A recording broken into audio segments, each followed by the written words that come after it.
Bhagavatam today. Yes. So, the 10 subject matters are Atra Sargo Visargascha Stanam Poshanamutaya Manvantara Ishanukada Nirodho Muktirashira. 10 subject matters. Atra Sarga and Visarga. They are covered in this first 4 cantos. Okay. We are starting straight, going into the subject matter now. So, first canto, second canto, third canto, fourth canto. I'm going to give the buzzwords for all of these cantos, fourth cantos. So when we make the notes or when we have to recall the cantos, and these buzzwords will pull through the whole canto. Yeah, so that will help. For the first canto, 6 questions of Naimisharanya stages. And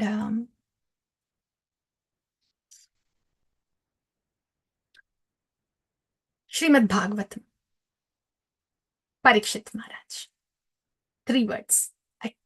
We condensed it as much as possible. And we will unfold it again, but just 3 words. 6 questions. Srimad Bhagavatam, Parikshit Maharaj. That's first canto. Second canto. Different yogas.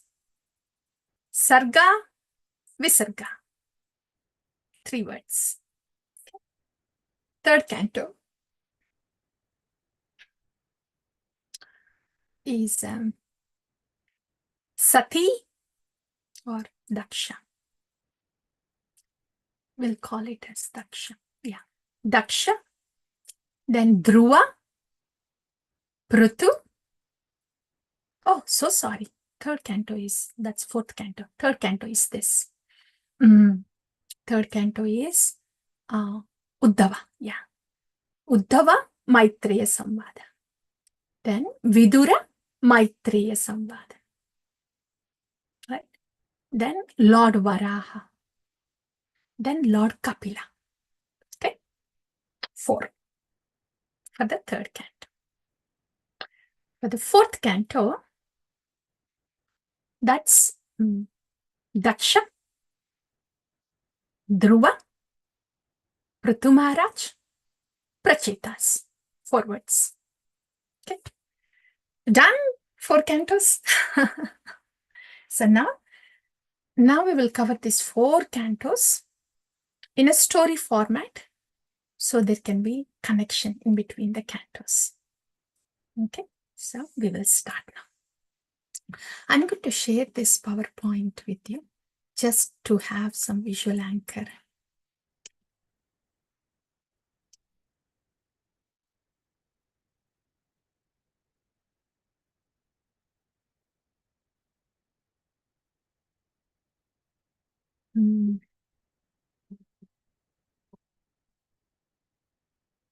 Those are the 10 subject matters.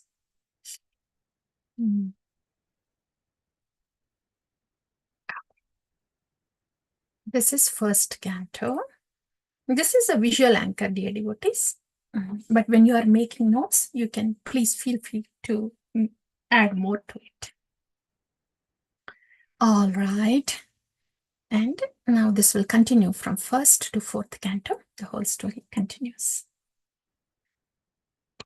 Om Namo Bhagavate Vasudevaya Janmadyasya yado anvayati tarataschaarteshu abhignaswarat Tenem brahma hridayadi kavayem muhyanti yasurayah Tejo vari mridam yada vinimayo yatra trisargam risham Dhamna svena sada nirasta kuhakam satyam param dhimahi. That's Bhagavan. Who is Bhagavan? First canto, the first 3 words verses are prelude. This verse is about who is Bhagavan. And the next verse is what is Bhagavatam?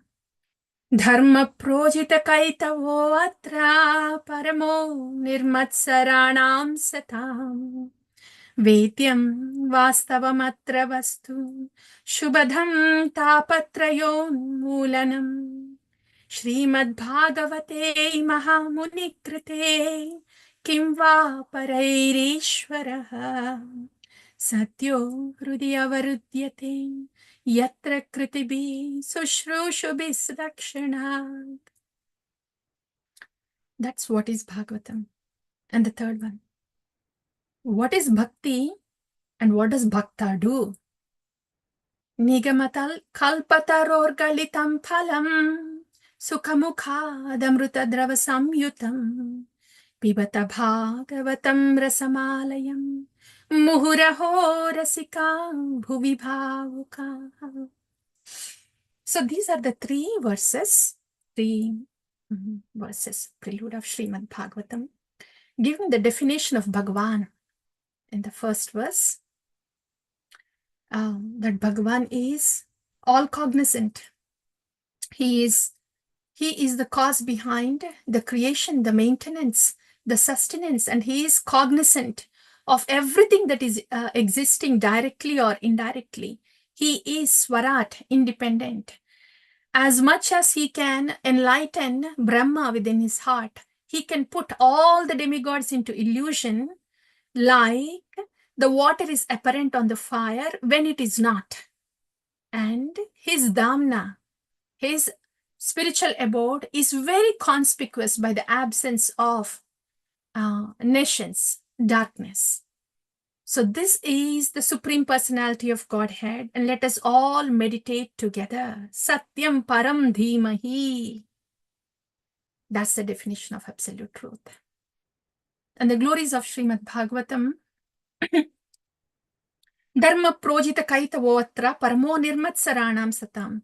This Bhagavatam is past the Kaitava Dharma. Kaitava Dharma is Dharma, Artha, Kama, and even Moksha too. So this Bhagavatam is kicking the cheating religion which is self-religion that is used for the self, which is Dharma, Artha, Kama, and Moksha too. And who can understand this Bhagavatam? Nirmatsaranam, one who is envious, can understand this Bhagavatam. Then they would Vedyam vastavamatra vastu. Then they will know the vastu, which is vastavam, the absolute truth that is being described in Srimad Bhagavatam, which is Shubhadham tapatrayon moolanam, which is all auspicious and which dissipates the three kinds of tapatrayas, the miseries. Srimad Bhagavate Mahamuni Kim Vaparairishvaraha. When Mahamuni Veda Vyasa has given this Srimad Bhagavatam, what is the need for any other scripture? And more than anything else, Sadyo Hrudi Avarudyate Atra Kritibi Sushrushabis Takshanat. When Srimad Bhagavatam is heard submissively, then Supreme Personality of Godhead is quickly established in the heart. That can happen only with Srimad Bhagavatam. As we heard from the past sessions too, there are many Puranas, but it is only Bhagavata Purana that is totally dedicated to Mukunda, lotus feet of Lord Hari, and glorification. And that is why only through Bhagavata Purana, only by hearing from Bhagavata Purana, one can meditate. Not just meditate. By submissively hearing Srimad Bhagavatam, the Supreme Lord in the heart is quickly established. That's Bhagavatam. And the third shloka is Bhakti. Bhakti is so nectarian. So nectarian. Nigamakalpa talor galitam phalam sukhamukhadam vratadrava samyata. So nectarian. Bhakta's occupation is only one thing, to just drink that nectar. nectar of the lotus feet of Lord Hari, loving service to the lotus feet of Lord Hari. So those are the first three shlokas, dear devotees, in the first canto. And after that, I know I already told the buzzwords. That is just to have a feel of we have all the canto packed together. But now, as we are going through, as we are going, what is the speed? Not the jet, but the helicopter one. Yeah. So as we are going through this helicopter speed, as we are going through this cantos, we will be seeing a little more information in each canto. So when the shlokas come, then it will be easier for us to locate where those shlokas are coming from, and it will be more complete to know the contents of the whole canto. So that's why I'm going to give you a little more than just the buzzwords. Okay. So here in the first canto, those are the three shlokas, the definitions. And next one is, dear devotees, beautifully, after this, now, Shaunaka Rishi. We are in the Naimisharanya sage, Naimisharanya now. All the sages are there. Shaunaka Rishi is also there. And Shaunaka Rishi is inviting Suta Goswami to please take the seat of a speaker. And here he is giving the qualifications of a Bhagavatam speaker. What are the qualifications? Knowing the Shastra, the Purana Itihasa. Shaunaka Rishi is saying that, oh Suta Goswami, you know Puranas and Itihasas. You are Anaga. You do not have any vices, malintentions. And you are Aditani, Akhyatani. You have read the scriptures thoroughly and you have explained them thoroughly. Aditani, Akhyatani. All these are there. But for all of these things to come out fruitfully and in an auspicious way, you have other qualities which make your presence auspicious and qualified speaker. You are Saumya. You are pure and simple. And you are snigdha. You are submissive to your Guru Parampara. So you are Saumya, you are snigdha, and you also know Tattva. That's why you are a very eligible speaker for Srimad Bhagavatam. So kindly, please accept this Vyasasana and speak Srimad Bhagavatam for us. Shaunaka Rishi says that. And after offering to Suta Goswami, Suta Goswami, then he also says, Shaunaka Rishi, oh dear Suta Goswami, this Kali Yuga is coming. Yeah. And the jivas of Kali Yuga, these are the qualities of the jiva. Prayanal payusha sabhya kalau asmin yuge janaha mandaha sumanda matayo manda bhagya upadritaha. I feel sorry for this Kali Yuga jivas. They are lazy, they are misguided, their fortune is so meager and they're always agitated. On top of that, they are short-lived. So, there are many scriptures. If you could please give the essence of all the scriptures. So, would you please give the essence of all the scriptures? First question. Second question. What is the Loka Kalyanam? Auspicious. What is the ultimate good for humanity? So first one is the ultimate good for humanity, and please give the essence of all scriptures. Also, what is the purpose of Krishna's appearance, the Lord's appearance here? And when he's appearing, he has Purushavataras, Leela-avataras. So would you tell more about those avatars, please? And after the avatars are over, the Lord is disappeared from the planet. So when that happens, where does the religion take shelter of? So these are our 6 questions. If you could please elaborate answers on this. So those are the 6 questions in the first canto, dear devotees.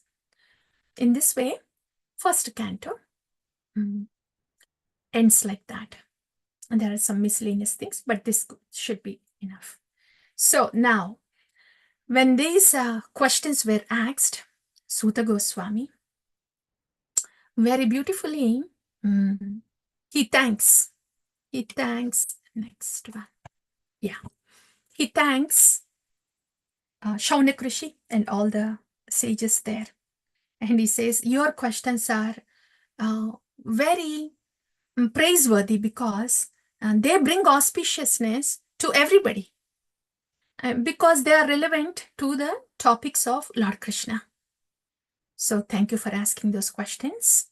And let me say my pranam mantras. And Sukadeva, Suta Goswami says his pranam mantra.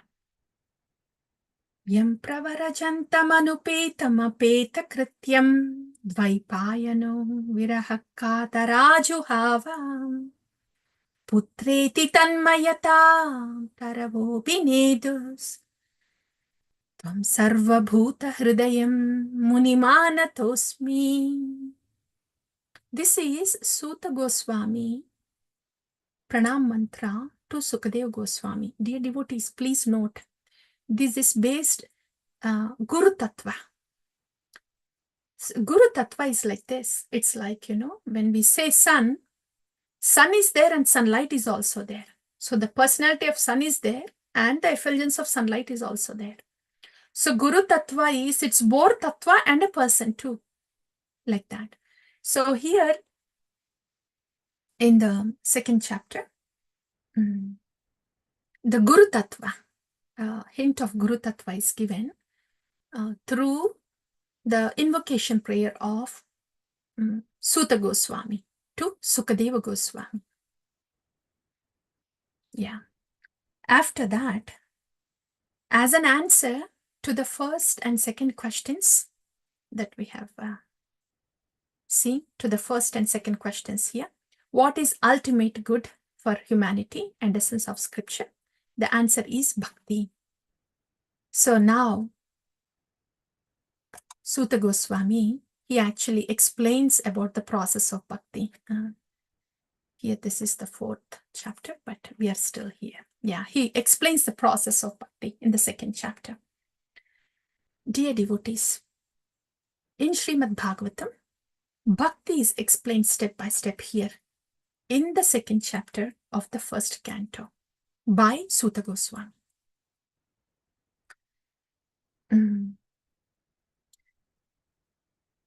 Savai pumsa paro dharmo yeto bhaktiradokshate ahaitukki apratihata yenatma suprasintati Vasudeve bhagavati bhakti yoga prayojitaha janyati asu vairagyam jnanam cha tadahaitukam. He explains that. And the sequence of the bhakti also is well explained here. How does bhakti start?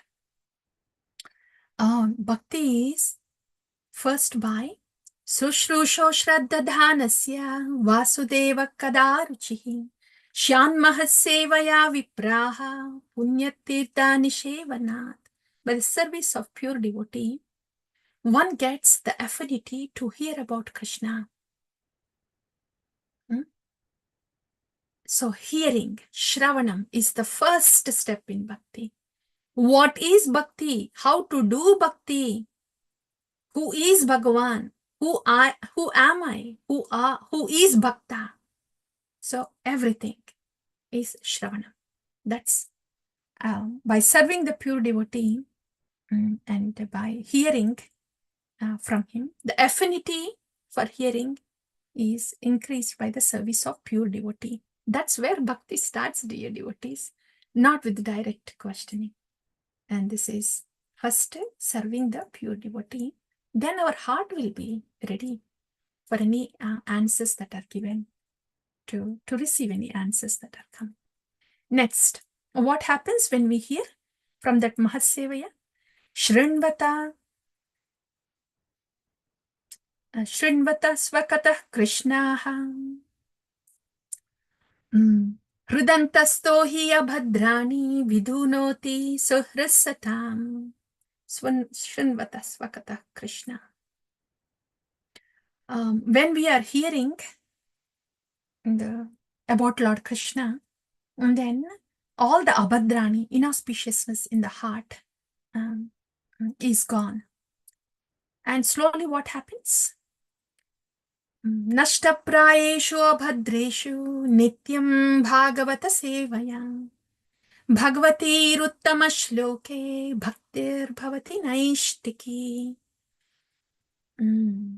Bhakti comes to nishtha, bhaktir bhavati naishtiki. Bhakti comes to the nishtha slowly. So hearing from the pure devotee, serving the pure devotee, and hearing with Shravana, all the inauspiciousness in the heart is being dispelled, and bhakti slowly comes towards nishtha.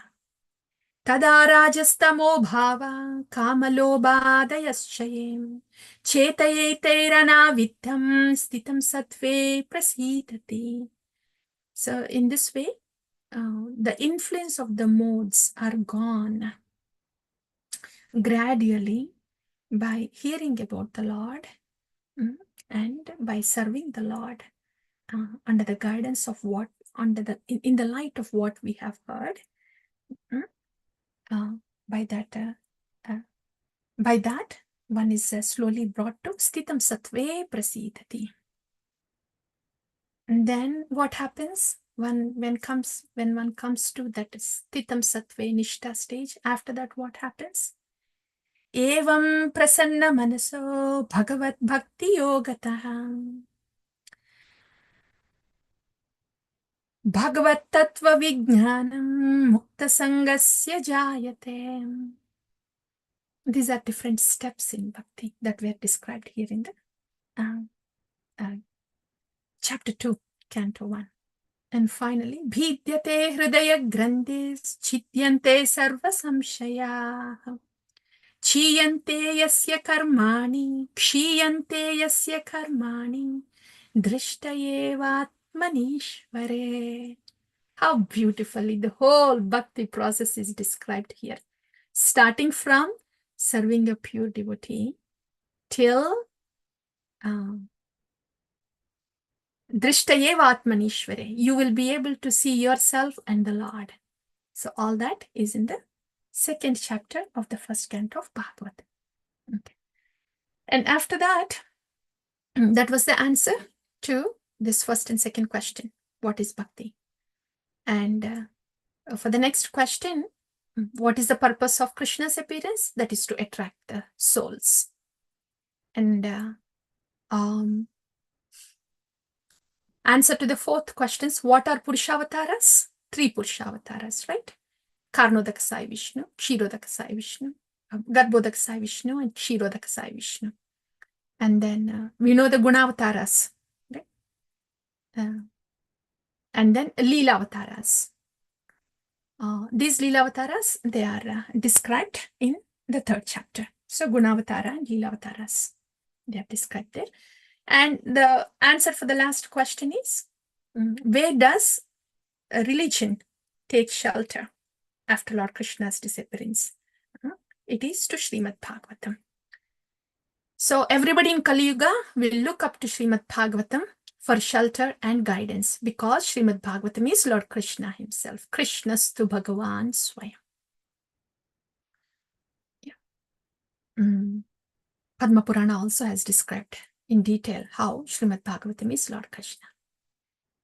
So that's the first part in the first canto. And now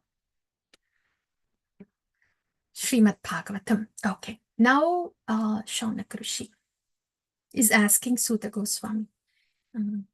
Thank you so much. Would you please give us the history of Srimad Bhagavatam now that we have answered the 6 questions? Now, if you can please give us the history of Srimad Bhagavatam. How did it appear? How did Srimad Bhagavatam appear? And to answer that question, Narada Vyasa Samvada is coming into the picture now.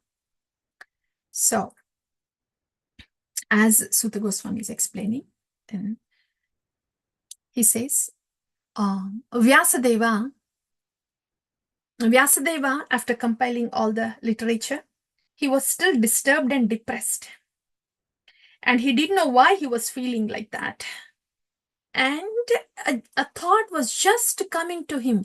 Is it because I did not glorify the Lord? Would that be a reason? As he was thinking like that, his Gurudev Narada Muni appears in front of him. And then smiles. And then, so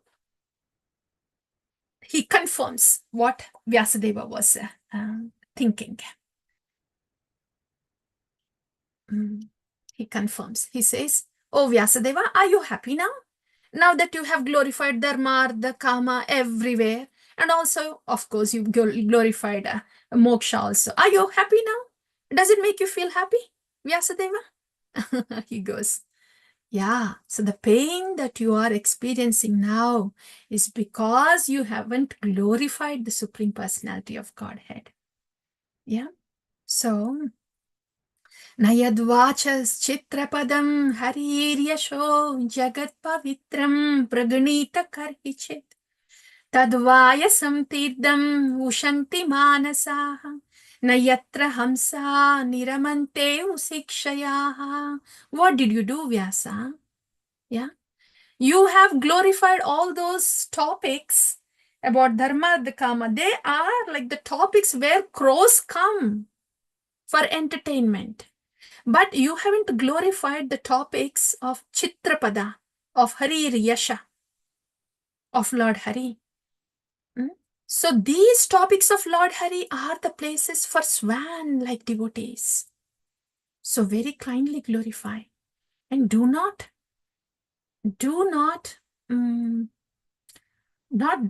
underestimate bhakti. Not just do not underestimate bhakti. The potency of the glorification of the Lord is it can cause tadva visargo janataga viplavo yasmin pratishlokam abadhavatyapi namani anantasya yashonkitani yat shrinvanti gayanti grananti sadhavaha.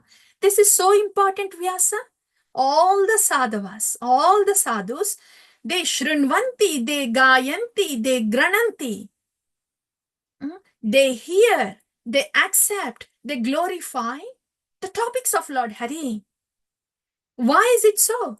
Because it is only the topics of Lord Hari that can cause a revolution in the heart of the misguided civilization. Nothing else. So it is very important that you please glorify bhakti. Narada says that. And then he enumerates one after the other.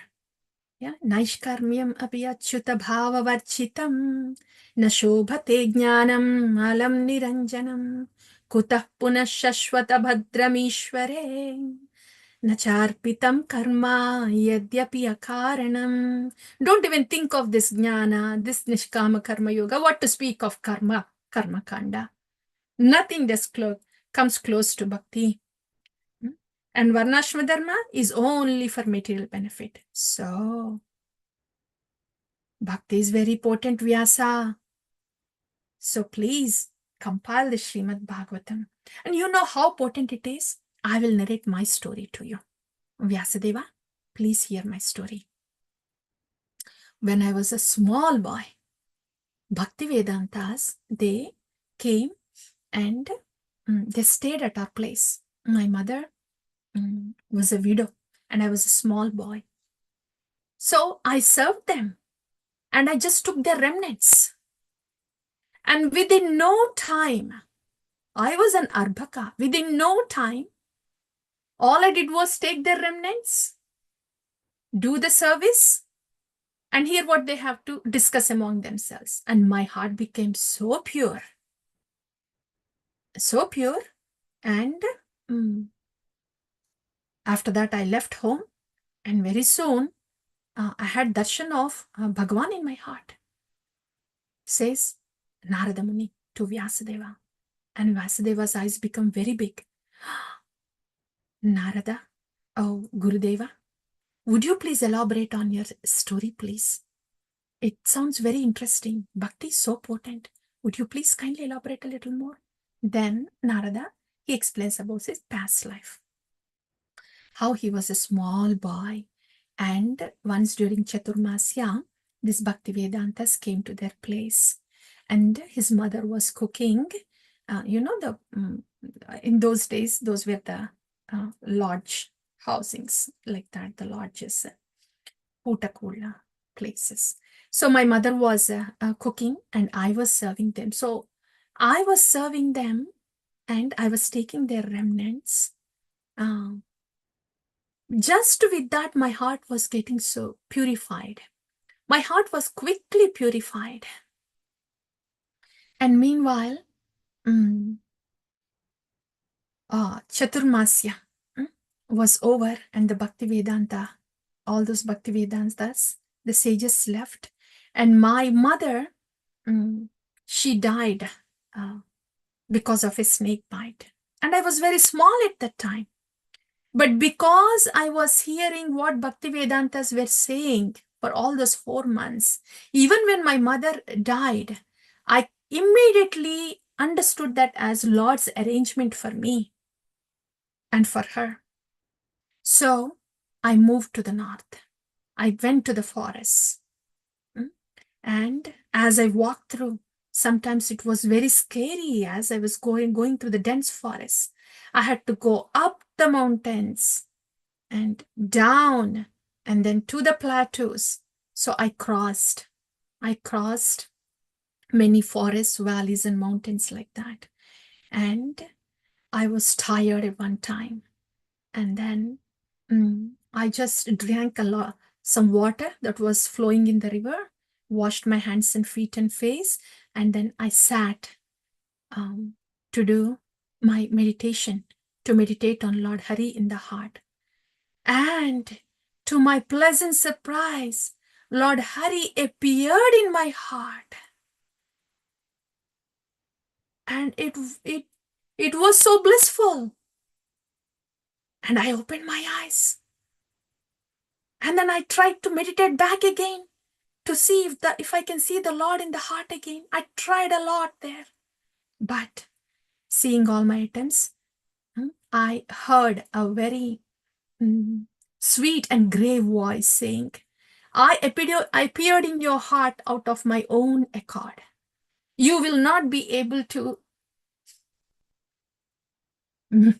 reproduce the result.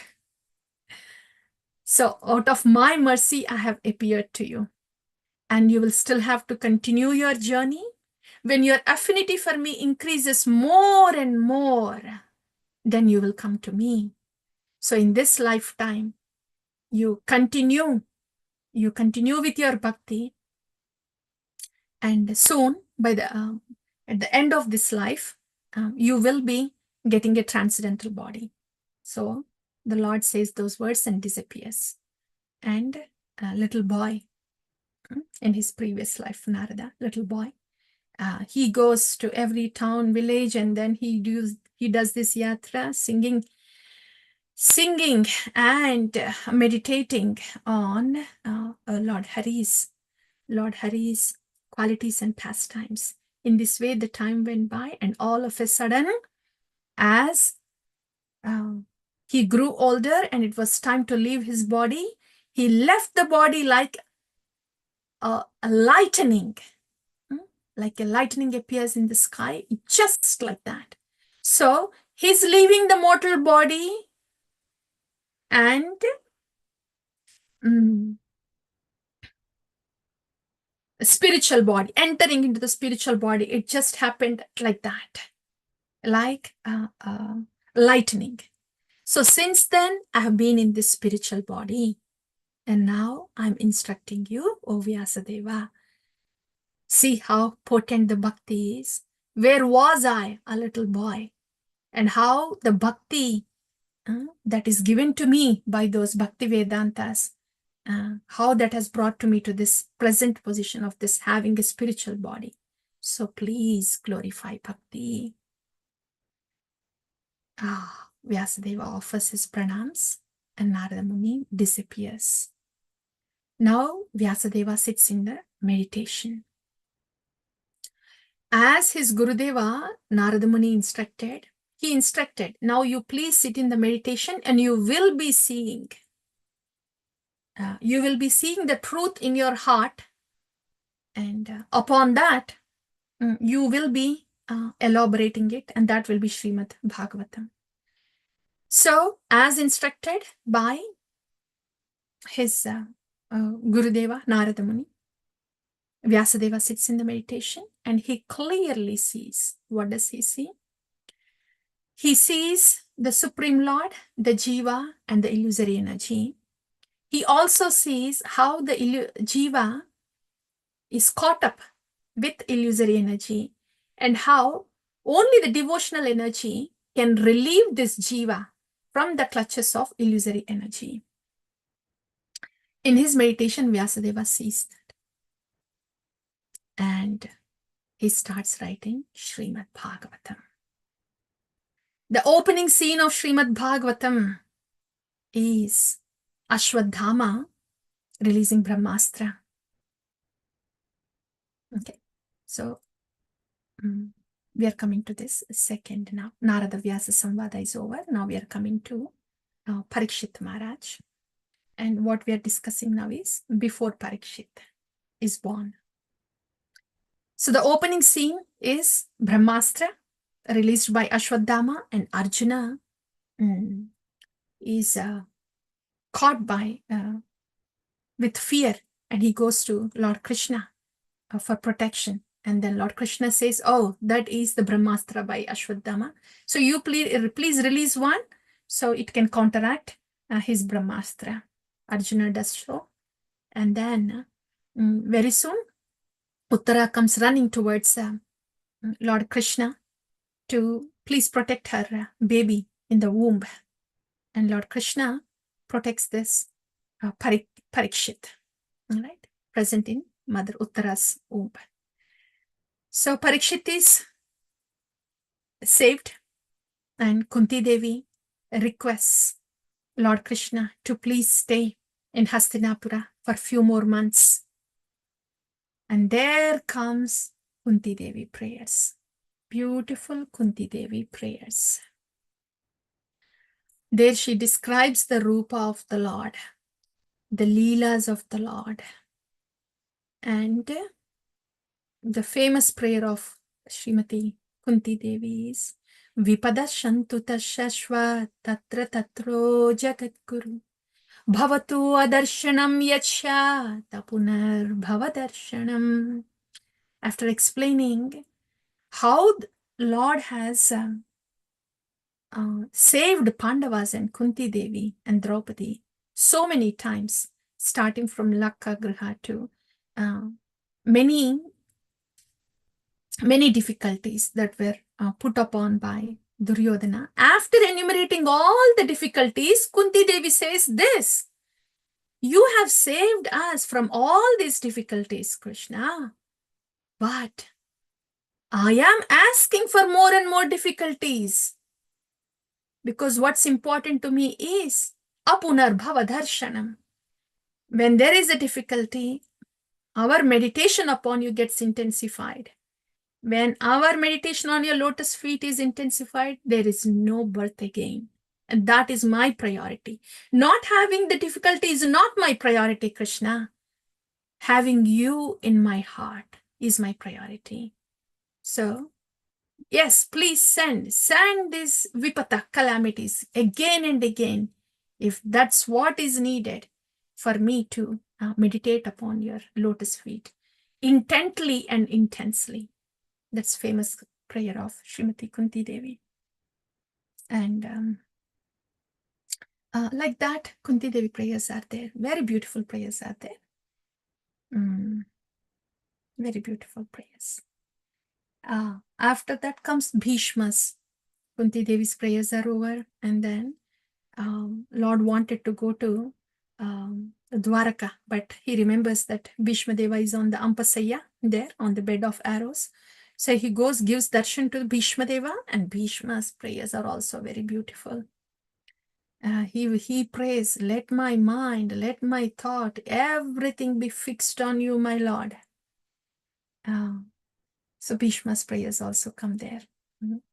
And after that, the Lord comes back after Bhishma leaves his body, comes back to Hastinapura to head to Dwaraka, and he goes to Dwaraka. There, all the Dwarakavasis welcome Lord Krishna, especially Dwarakavasis and queens of Dwaraka. As the Lord left for Dwaraka there, Parikshit is born here, and Yudhishthir Maharaj is very happy and giving out all the gifts. Parikshit is growing. Meanwhile, Dhritarashtra quits home. And Yudhishthira, he gets very anxious. And he thinks he has to go save Dhritarashtra. And Narada appears on the spot, says, Dhritarashtra, Yudhishthira, you are just only an instrument. The Lord is orchestrating everything, so you don't have to worry. Dhritarashtra has gone to the forest. And please remember, it'll be soon time for you all, the Pandavas, also to retire. Narada Muni says that. Meanwhile, Arjuna, who went to Dwaraka, comes back to Yudhishthira, bringing the news that the Lord has disappeared. Then Yudhishthira understands, oh, that's what Narada Muni said. So he understands it's time for the Pandavas to retire. So they enthrone Parikshit Maharaj, coronate Parikshit Maharaj, and they retire. Now, Parikshit Maharaj, he's ruling. Kali enters the kingdom. Parikshit Maharaj chastises Kali. And there's also a benediction in Kali. The chastisement is, you can be only in 4 places. So he restricts the place of Kali in his kingdom. And the boon is that in Kali Yuga, the effect of a sin is not incurred until it is done. So effect of a sinful thought is not incurred until it is done. In other words, in Kali Yuga, unless somebody does the sinful activity, they would not get a reaction, because in Kali Yuga, the sinful thoughts constantly come. It's in the air. Passion and ignorance is in the air. So they do come. So thoughts don't count. But when it turns into activity, sinful activity, then the reaction would come.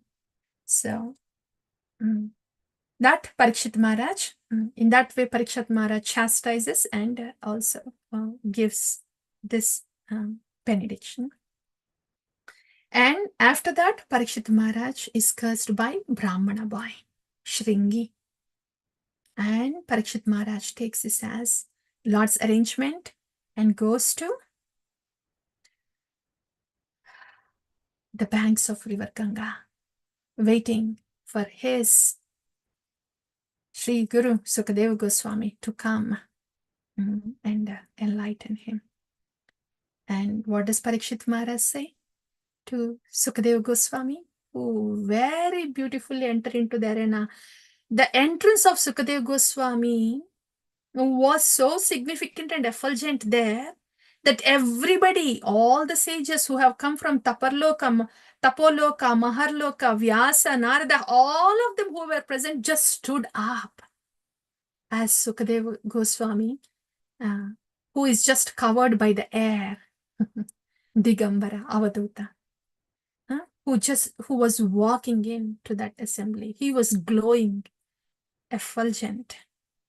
So he comes and takes the seat, Sukadeva Goswami, and then Parikshit Maharaj says, Punascha bhuyat bhagavatyananto ratim prasangascha tadashrayeshu mahatsu yam yam upayami srishtim maitriyastu sarvatra namo vijaypyaha.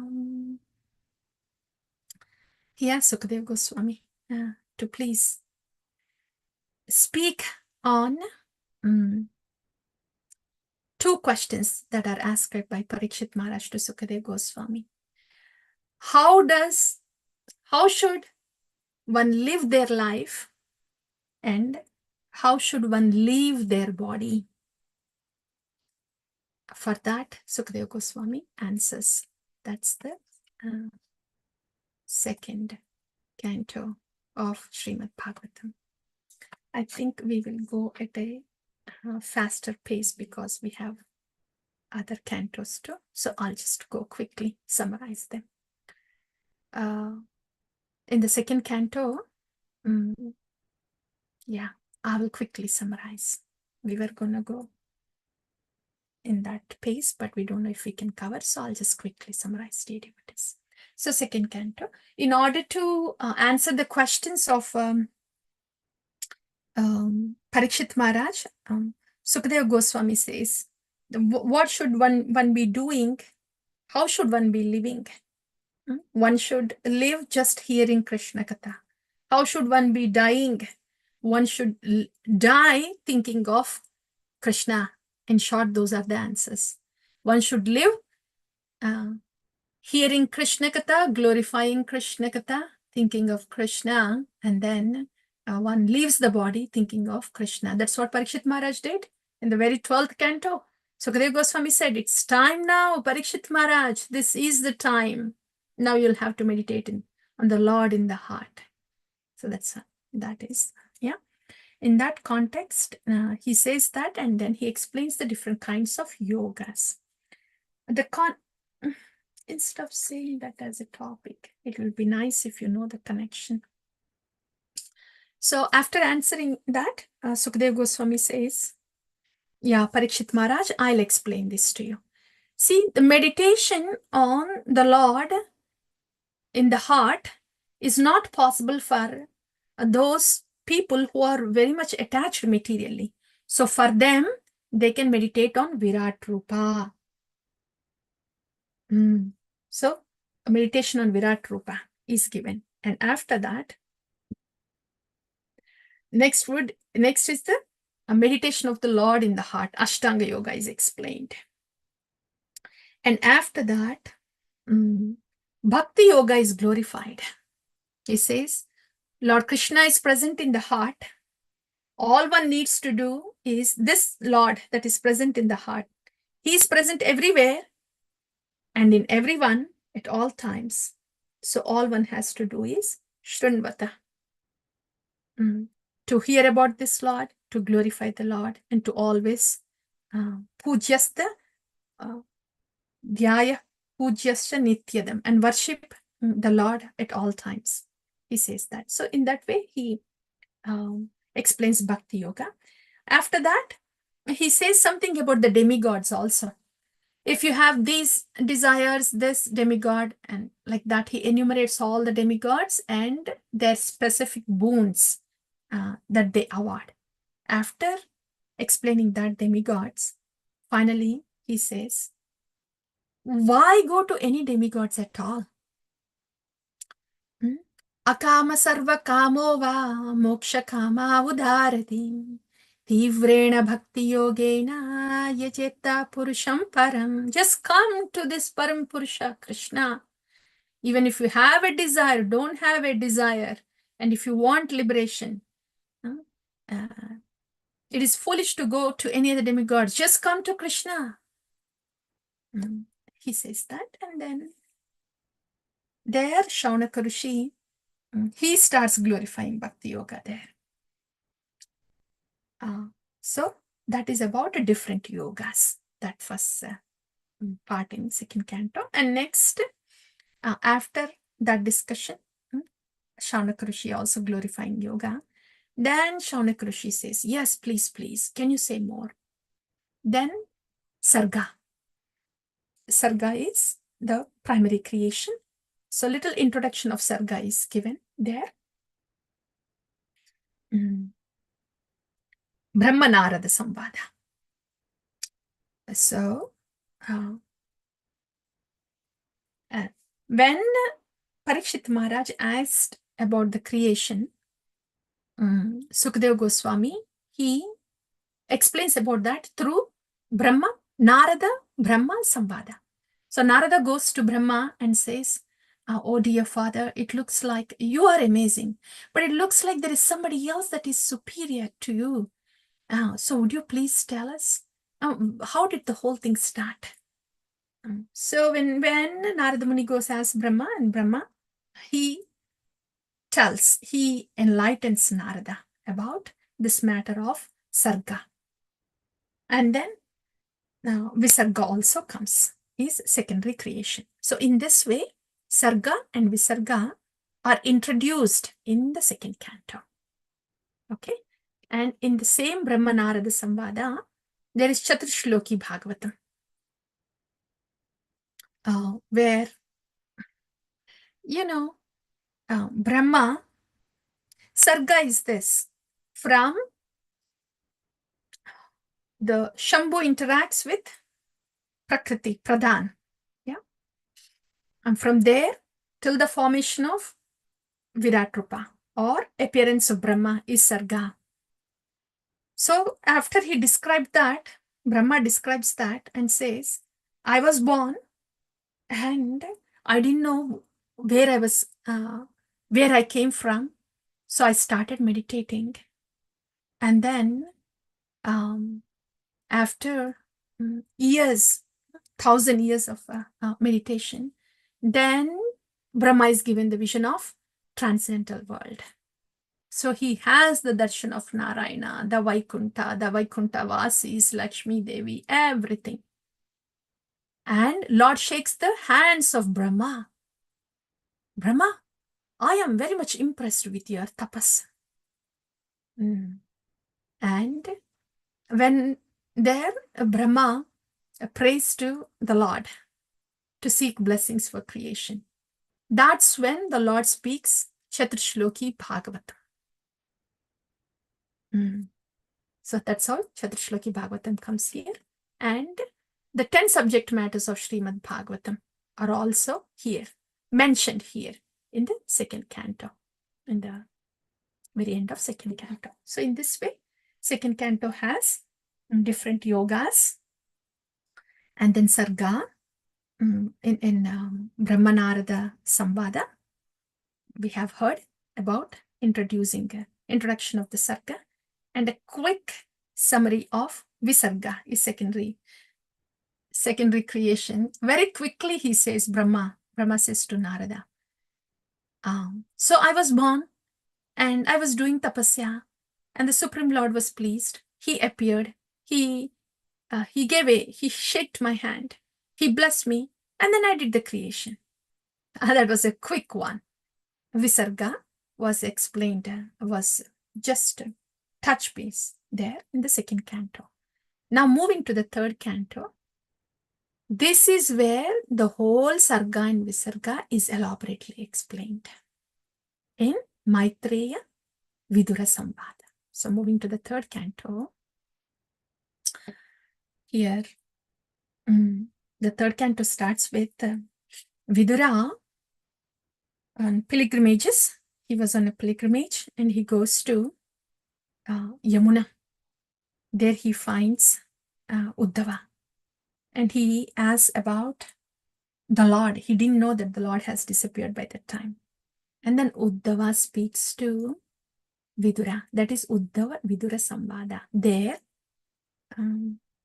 what all the topics that come out, all the pastimes of the Lord. Vrindavan pastimes, Madhura pastimes. How merciful is the Lord that he gave that. Dhatri uchitam tadonyam kamva dayalu sharanam vrajema. How merciful that he was to Putana. And how amazing that he was a Ranachora. And then, how much mercy that he gave to Pandavas. And these Vrishnis, they did not even recognize that the Lord is, he is the Supreme Personality of Godhead. Like that, Uddhava covers all the pastimes of Lord Krishna. And then when Vidura asks a little more, Uddhava also says this.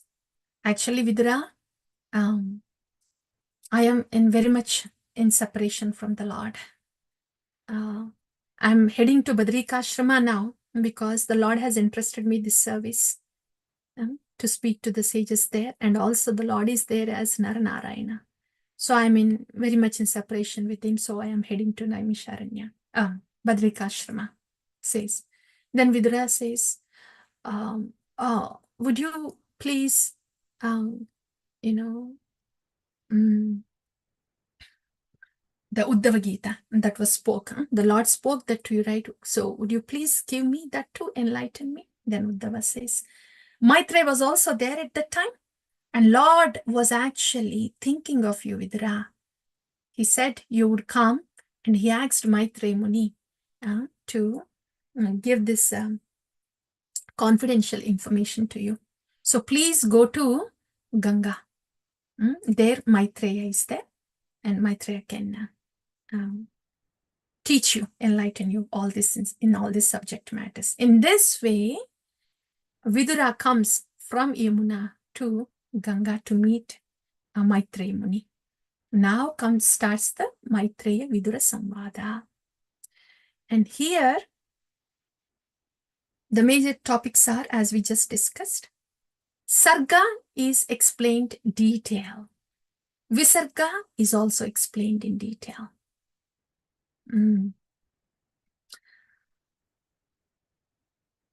Sarga, the material creation, starting from the Mahavishnu glances upon Pradhan. His glance as Shambhu interacts with Pradhan, which is unmanifest, and gets manifested as Prakriti. From Prakriti comes Mahatattva. From Mahatattva comes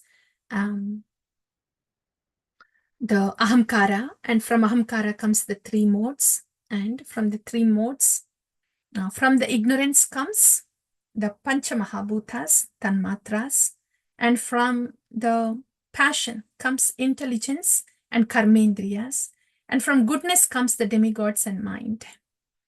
And after all these ingredients are formed, all of them are staying in the Brahmanda, as in the Brahmanda. But when Garbhodaka Sai Vishnu enters as a Virat Rupa, then the life is brought into this Brahmanda. So the creation up until the appearance of Brahma, when Garbhodaka Sai Vishnu enters into the Brahmanda, and when Brahma comes from his navel, up until there it is Sarga, or primary creation. Yeah. And the secondary creation is after the Brahma is born. After the Brahma is born, what happened there? Here, remember, dear devotees, this is here a detailed description of Visarga is there. When Brahma was born, then he was searching to see where he came from. And he went down the stem of the lotus. It was pitch dark. He didn't know where he was coming from, what was his origin.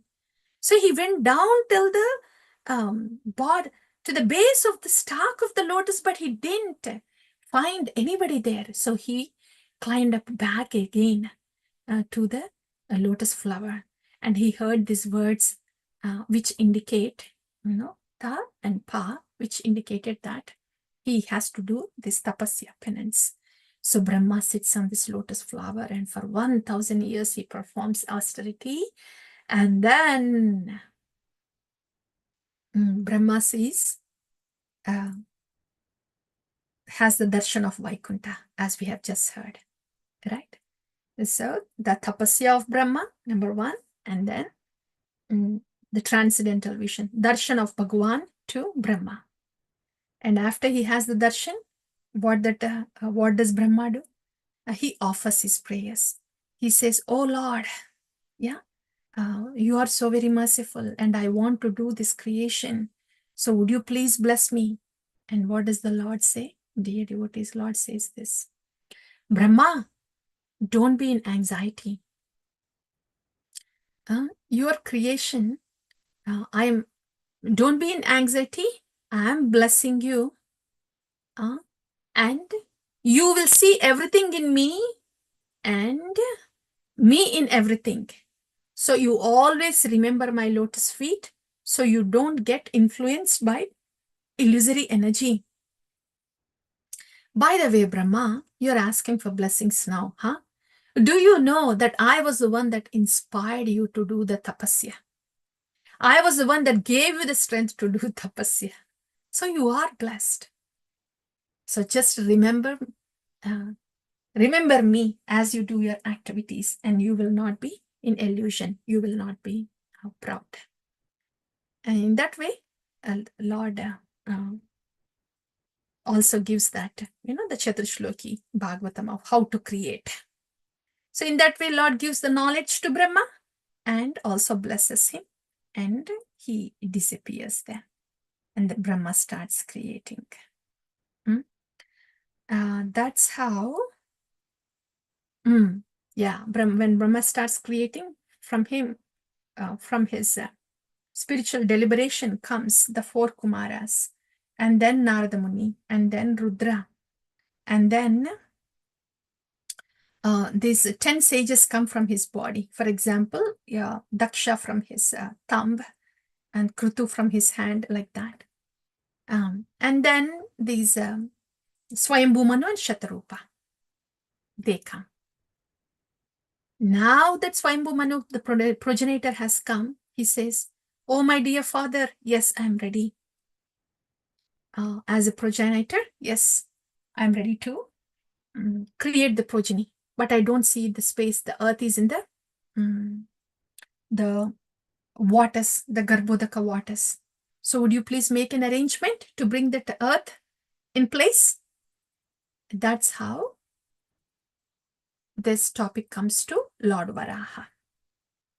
Lord Varaha's pastimes. So when Brahma was deliberating, the earth is buried there. How do I bring the earth and put it back in the orbit? Then this transcendental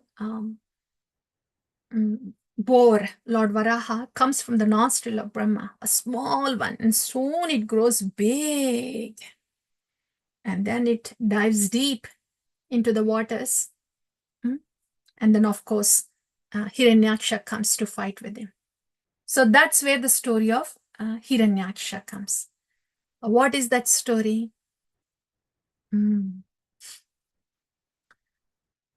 This is Kashyapa and Diti. At an inauspicious time, Diti asks for children. And then Kashyapa does that. And because of that inauspicious timing, Diti ends up having 2 children in the womb that are very inauspicious, whose birth is going to be inauspicious. So because of the effect of this inauspicious pregnancy of Diti, the whole Brahmanda, already the inauspicious signs were starting. It was just dark. So all the demigods, they go to Brahma and they ask. This is all the story of the Hiranyaksha. They ask Brahma, why is it everything dark here? Why all these ominous signs? And Brahma says, oh yeah, it is because of the pregnancy of Diti. There is Hiranyaksha and Hiranyakashipu there in that womb. Then the demigod says, oh, can you tell more about why did they end up there like that? And that's where the description of Vaikuntha comes. And Lord Brahma, he starts describing, once upon a time, these 4 Kumaras, they went to the Vaikuntha. They passed through the 6 doors. They wanted to pass through the 7th door. And these doorkeepers, Jaya Vijaya, they stopped him. They stopped 4 of them. And 4 of them were upset. The Kumaras, they're thinking, how come these people who see the duality are here in Vaikuntha? So they were about to curse. And Jaya Vijaya, they fall at the feet of these 4 Kumaras to please forgive. That's when, just at that time, Lord Narayana comes there quickly, very swiftly. And then, until then, Kumaras did not have darshan of Lord Narayana. They were Brahmanandis. When they looked at the form of the Lord, beautiful description of the Lord. Actually, description of the Vaikuntha, description of the form of the Lord, they are very well here in this section. And the four Kumaras, they amazingly gaze at the beauty of the Lord. Finally,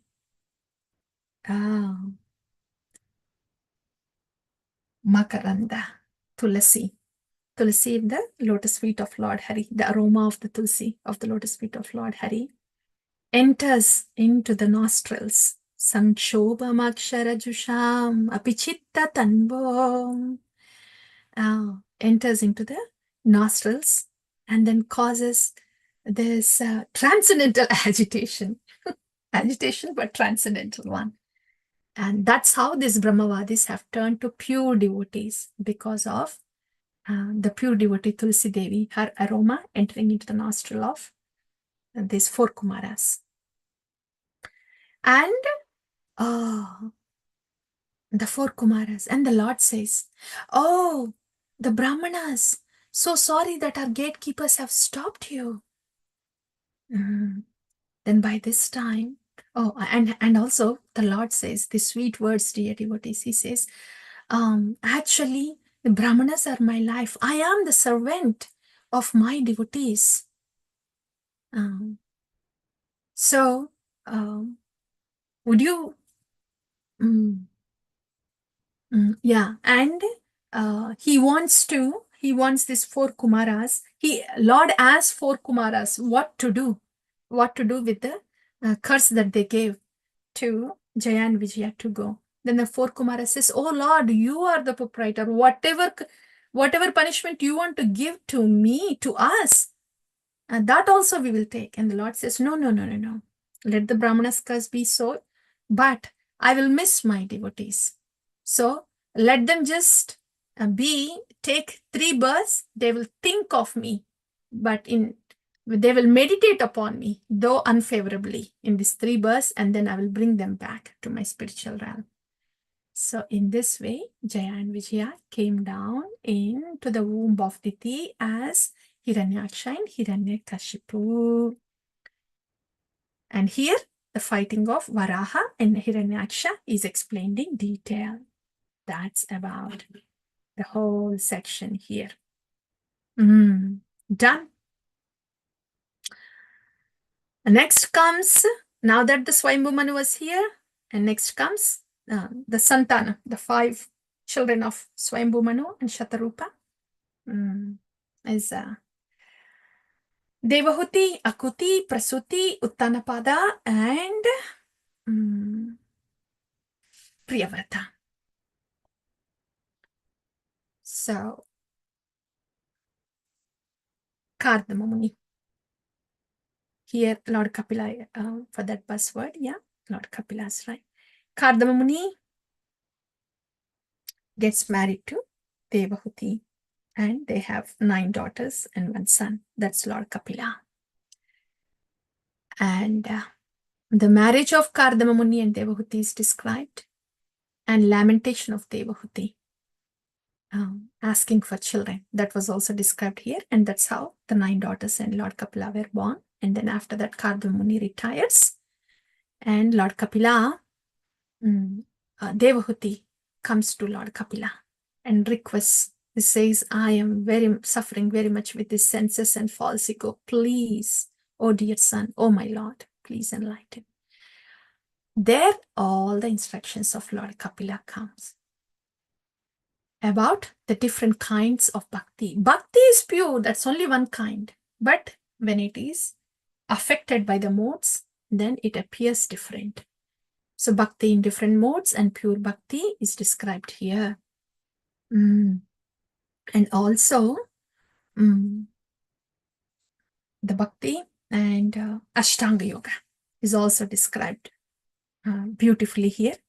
And the embryology, the embryo in the womb of a mother, everything about that is also described here. And the last part of the 3rd canto. So that's all, dear devotee. Third canto, really quickly summarizing, and then coming to the fourth one. After the Devahuti, that's first daughter, right? Akuti, Prasuti are the other two daughters. Simple. And Sati is the daughter of Prasuti. And that's why Daksha story comes here in the fourth canto. There, Daksha insulting Lord Shiva.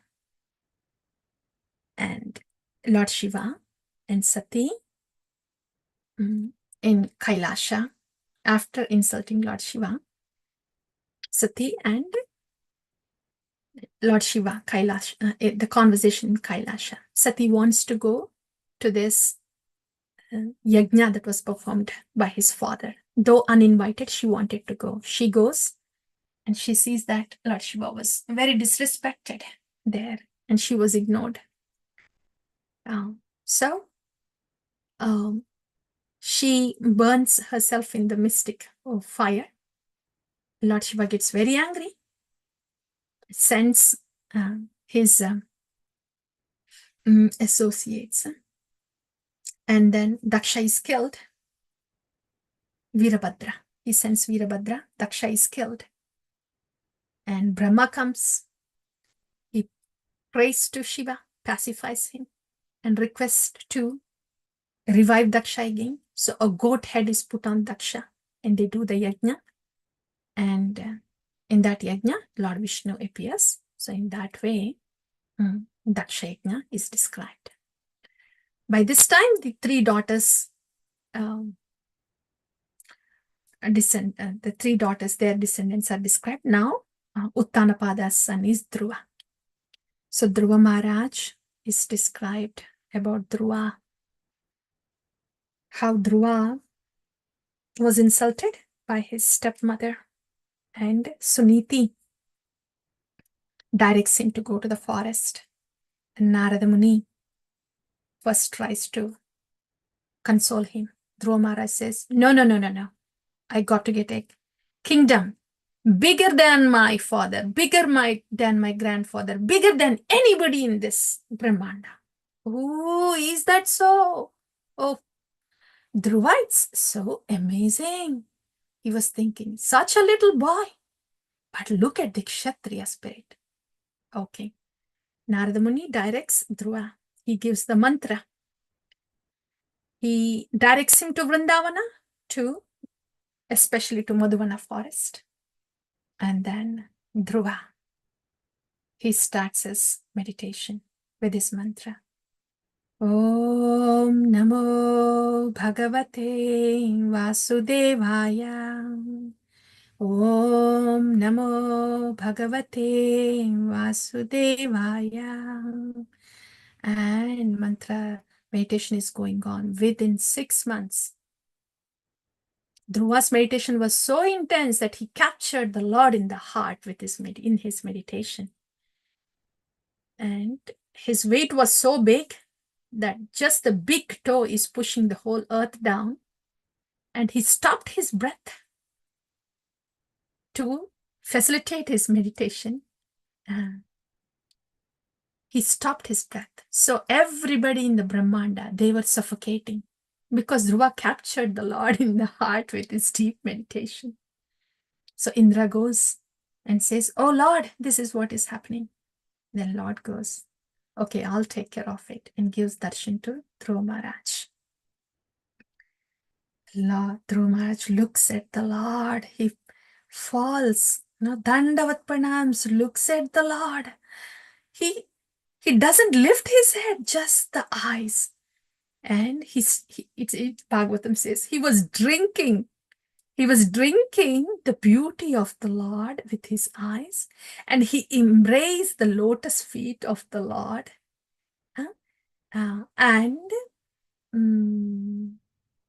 He was kissing the lotus feet of the Lord, and he was embracing the transcendental form of the Lord all in his mind. That's Krishna, the all attractive. But he got choked up. He did not know what to say. And Lord Narayana, he's sitting in the hut. He knew what was happening. So he touched Dhruva's head with his conch shell, Panchajanya.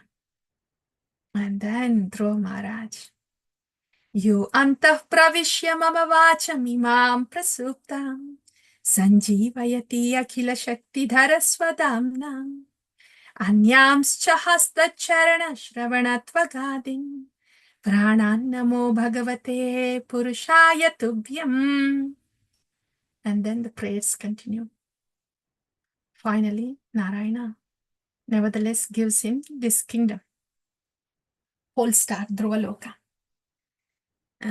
Dhruva was upset that he was asking for a material benefit. He did not just directly ask for the Lord. Nevertheless, he goes to the kingdom. Dhruva rules the kingdom. And then his brother is killed by the Yakshas. So Dhruva fights with the Yakshas. And there, Yaksha's illusory power was big. So all the sages, they come to the rescue of Dhruva Maharaj and reminds, prays for Dhruva Maharaj and reminds him to Narayana Kaucha, to chant the names of Lord Hari, Narayana Kaucha. And that Swayambhu Manu also comes and says, after that, Dhruva was fighting very ferociously with all the Yakshas, killing everybody.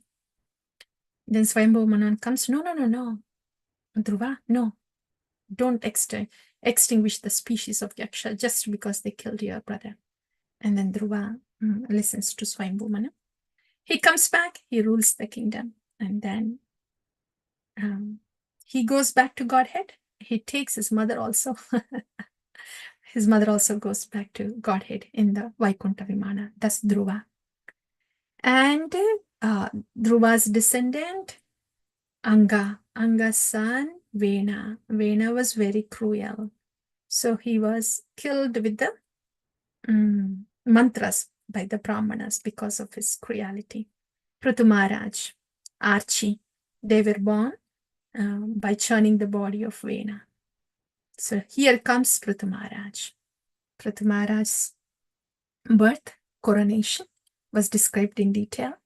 And then after that, Prithu Maharaj milking the earth in order to bring out the grains and all the resources that were in the earth. That was described. And Prithu Maharaj's Ashwamedha Yajna, horse sacrifice. How he won the heart of Lord Vishnu by losing the game. Yeah, he did not do the 100th one. He stopped the 99th one. So Lord Vishnu comes there, gives the darshan. Prayers are beautiful. Prithu Maharaj prayers. After that, he rules the kingdom.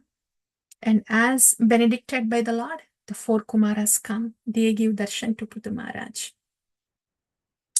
And at the end, Prithu Maharaj and Archie, both of them, they go to the spiritual realm.